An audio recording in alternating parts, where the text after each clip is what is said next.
Bua Thakurta from Edu TV, the India's first education channel. We are working with more than 3,600 schools and 250 universities in the Indian subcontinent, Southeast Asia, Middle East, Africa, Europe, and US. Sorry, and also Australia. Today we have got a very important guest, Mr. Krishna Bagnera.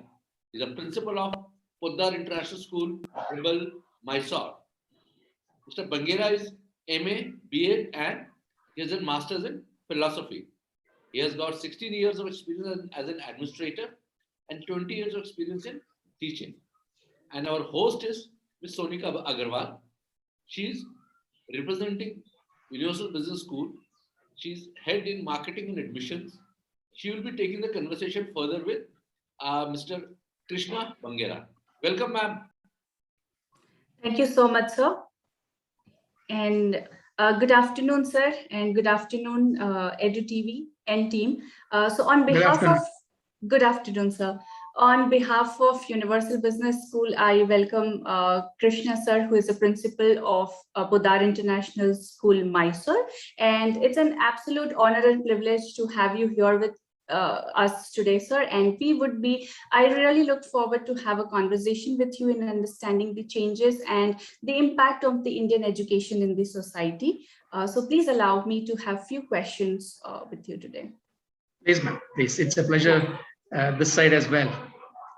Thank you. Thank you so much, sir. So we would like to understand what has been, since we have seen a lot of transition today from the online classes due to the ongoing pandemic, and then there have been change there is an introduction of NEP 2020 and now change into the MCQ pattern. So we would like to hear it from you, your views and opinions, like how all stakeholders in the society or in the education industry have adopted this change, and what have been the challenges that been faced by the schools and the other like principals and teachers. Thank you, ma'am. The change is the only thing that is constant. Absolutely. We had to make the changes based on the situation. Now, I personally feel very, very happy about the changes brought in by CBSE. This is not a permanent change. What changes that the CBSE has brought in is it was essential for at this particular point of time, foreseeing 6 months from now what we should act so that will benefit the students. This is the objective of the CBSE, to bring certain changes with regard to the examination. That is purely for a current academic year. How the examination will be in future has not been finalized, and no major changes with regard to the examination system has been brought in by the CBSE. Even the next examination that's going to happen by March, how the examination will be conducted, will it be a multiple choice question or will it be descriptive? We yet to get the decision from the CBSE. It has not been finalized. But looking at the situation, the innovative idea that the CBSE has brought in to conduct term one examination is an outstanding decision, because last year the board was not able to hold the examination because of the pandemic, and they were not prepared. They were not prepared. This was not something expected. So they had to live with it, and they brought in entirely a different module to give a result. Even that module, however they made, was another wonderful work of the CBSE, so that children don't lose anything. So children will be benefited. This is how they've made it. So that's the point number one. The changes was essential, and they made the changes. With regard to the stakeholders, yes, there was a concern. The parents were worried, and they were looking at the educators, how you are helping us. The moment the online classes started, some schools have started a little later, some schools have started on time. So the schools who have started a little later, they had put more panic in the minds of the parents, because child is not undergoing a traditional learning for 3 or 4 months was a worry. So with regard to parents, they have not accepted fully the online classes. But as the day progressed, my observation is they got into a very, very comfort zone. Why do I say that comfort zone is? The parent had a fear of sending a child out of home because of this pandemic, and they realized that yes, we learned. Now there is online classes going on. My child is participating, and the lots of activities are happening. So my child is safe, and they are okay with that online classes. Coming back to the other stakeholders, that is teachers, there are two types of opinion and our observation. One is when it comes to the higher classes, teaching and learning did not affect much, because whatever you teach in the classroom, the same thing we were able to teach even with the help of the technology. There were animations, there were videos, there are lots of things we were able to show it to the children. And higher grade children, learning is not affected badly. Whereas lower grade, when it comes to grade 1 to 4, especially the pre-primary and the primary levels, early stages, the learning is very badly affected, because as you all know that nobody can replace teachers. Suppose it is only technology, suppose there is a video being given to a child, then schools are not needed. A wonderful video, better than what we have provided, is available to the parents. So this is the area when the children come to the school, there are lots of learning. Maybe it is speaking skill, the vocabulary, and the peer learning. There are some traditions and lot of other things, and lots of activities that we hold in the school. Every activity is based on certain concepts. I want to tell you, pre-primary, we will make the children to just hold the parachute and keep moving up and down. Children do it as a fun, but for us to see that there is a fine motor coordination, there is a decision making, there are a lot of things involved, there is a critical thinking, there is an excitement among the children. All these things are missing. So even children, when it comes to students also felt that staying at home for such long time, they really miss their friends, they miss the fun in the school. But to be happy to say is, parents have accepted the change adopted by the school with regard to teaching. Once we started physical schooling, some of the parents were not ready even to send the children to the school because they were more safe with the online classes. But if you ask me as an educator, the physical schooling and the online schooling, there is a lot of difference. And the physical schooling is always have an upper hand compared to the online schooling. How much ever the support you have got, and that may not fully substitute the online teaching. Absolutely, sir. It's been accepted, ma'am. Most of the stakeholders have accepted the changes, and the change brought in it was relevant. We had to bring the relevant changes, such as one is the multiple choice questions that has been, term one examination that has been adopted by CBS.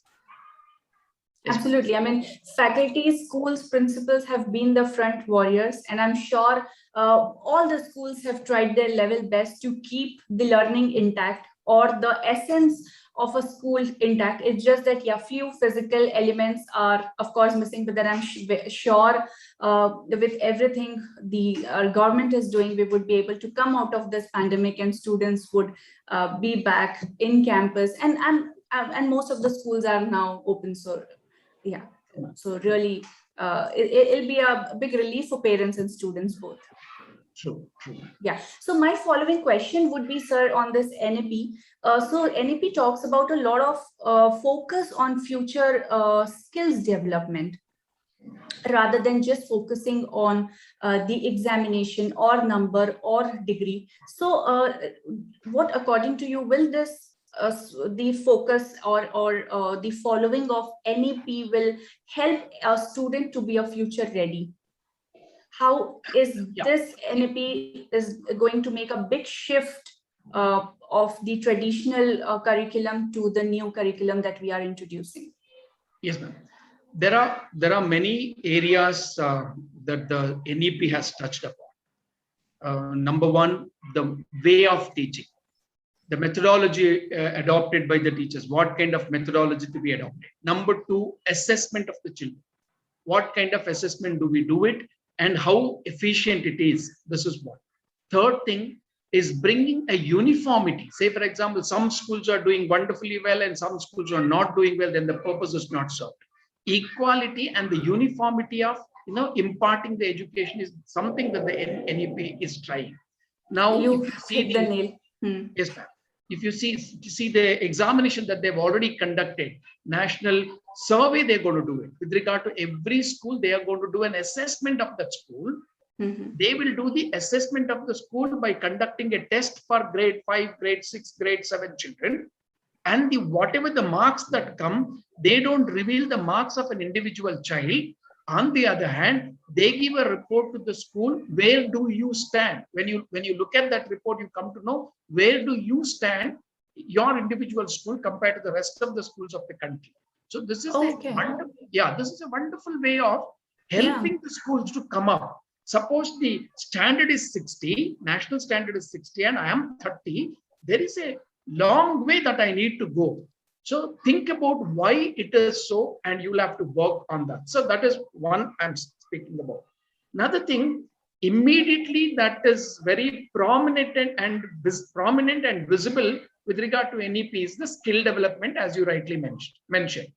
They say that the skill development should start, anyhow it's in the early, but CBSE NEP has said that it has to be introduced at 6, when the children come to grade 6.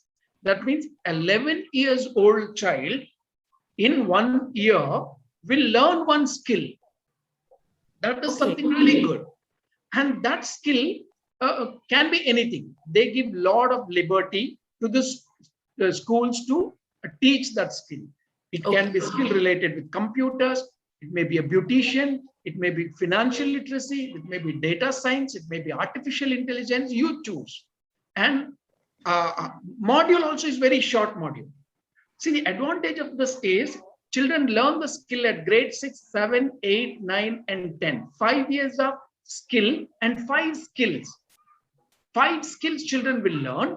Now, when you teach any skill, that may not be fascinating for everybody. One child likes this financial literacy, another child may like artificial intelligence. But in that 5 years when you teach, when the child is coming out of 10th and he is at least thorough with one skill, or he may pursue one particular skill. Automobiles is my area of interest. I'm going to work on that. He will leave all other difficult subjects and his only focuses on the automobile. So that skill enhancement is something really going to help. Only responsibility lies with us. We, the educators, should implement that with the true spirit. Once we implement, I think the skill development is something that will happen in Indian school children. When they come out of the 10th standard, they may be skilled workers. At least they'll have a knowledge. A little training for 3 months or 6 months will make them a proper skilled worker. So that is something will bring changes in the school. And also our intention is to see that Indian students, when it comes to any of the competitive examination held international, our performance is not all that great, besides the example that CBSE has taken or NEP has taken. So the intention is to see that we compete globally. That's the intention. And hope we will be able to reach up to that global standard. Once NEP is fully been adopted, maybe by 2025 in the school level. Of course, it has got time frame up to 2030. I'm sure that will bring a lot of changes in the school education system. I'm sure. Thank you so much for sharing your views on this, sir. So will this bring, or it gets me to ask you a question on internship. So now when we talk about the skill development and focusing on making them, so will school students will also, or schools should see an importance to put any kid into an internship? for maybe about 3 months to 6 months. So what is the role of internship that you see for or giving them the more in-depth knowledge to the students? Ma'am, this is exactly the objective. Now, what they must have given only the content, but the objective is to see that make sure that your child will be an intern and he learns more about it. For example, now the corporates are spending certain money only with regard to that skill development. I want to give an example. IBM skill development. IBM is the company which is tying up with the school. For example, we are tied up with the school and we pay nothing. We don't pay. See, all the children from grade 8, 9, 10, they need at least 200 students. For those 200 students are trained by this corporate team. And this corporate team, when they have designed a module, and it is such a quality content they will design, because they know that they are passing it on to the school students. So they do a wonderful module and we are tied up with them, and the children are getting that for a free of cost. Self-learning modules they make. And of course, there are certain orientation to the teacher, orientation to the students, they do it. And the rest of the contents are provided to the children and they do on their own. Now here, it's my speculation. I am suspecting that the company will have a way of assessing the child. For example, this particular module, if a child scores above this, he is well suited to my company, or he is well suited to this kind of industry. They may have that kind of assessment module also. So if the companies are coming forward and say that with regard to this, we are ready to take so many interns, then the NEP's objective will be fulfilled to the 100%. I think if the companies are coming forward, there is nothing like that. The school will get a lot of support if those kind of activities are done. And NEP expects that the children should have some certain days of working outside. And there is a practical learning should happen. Don't only teach and conduct an assessment and send them. You have to send them outside, let them have a practical example. Intern is the best way of the children learning certain skill. I'm sure, so this is actually a need of an hour, and very happy to hear that even corporates are investing into such module for the students for their assessment. It may be in the name of CSR or yes. So that is really and this is actually a very alarming time for us also to realize this, and great to know this. So so now this MCQ patterns or the entire changes which is happening in the system is more technology driven. So how a school needs to be ready, I'm talking a school as a whole, not only a world school or international school, but all the CBSE schools in India. So how well they need to be ready to be very adaptive to the technology and other requirements to fulfill the criteria of NEP. Are you talking about multiple choice questions and technology? Yes, absolutely so. So, ma'am, see, now when the CBSE has conducted the multiple choice questions, and there is no need for the children to learn about technology at all. It is like a regular multiple choice questions in the OMR sheet, they're answering, that's it. But when it comes to preparations, yes, there will be a slight modification in their preparation should happen. For example, if it is a descriptive answers, they learn descriptive questions also, descriptive answers also. Here, the question is based on the content focus. Children don't have to formulate an answer. They don't have to formulate an answer because the answers are given. They need to choose the best one and the most appropriate one they have to choose. So that means there is a content focus is there. This will not reduce children's reading skill or writing skill. Nothing like that. There is nothing like, because they're only tick marking, they're only shading the options. It doesn't say that their writing skill is troubled or something like that. No. Even they learn what exactly the meaning of those distractors. Question asked, 4 options are given. Those are not 4 options. They are the distractors. So those really distract the children. So they have to choose which is the most appropriate one. And so here the option is either they get full mark or they get nil. So there is nothing like in between. Out of 5-mark question, they know part of it and they do not know the rest. At least they may get half of it for the answers. This is the one where they have to be, very clear with regard to their answers.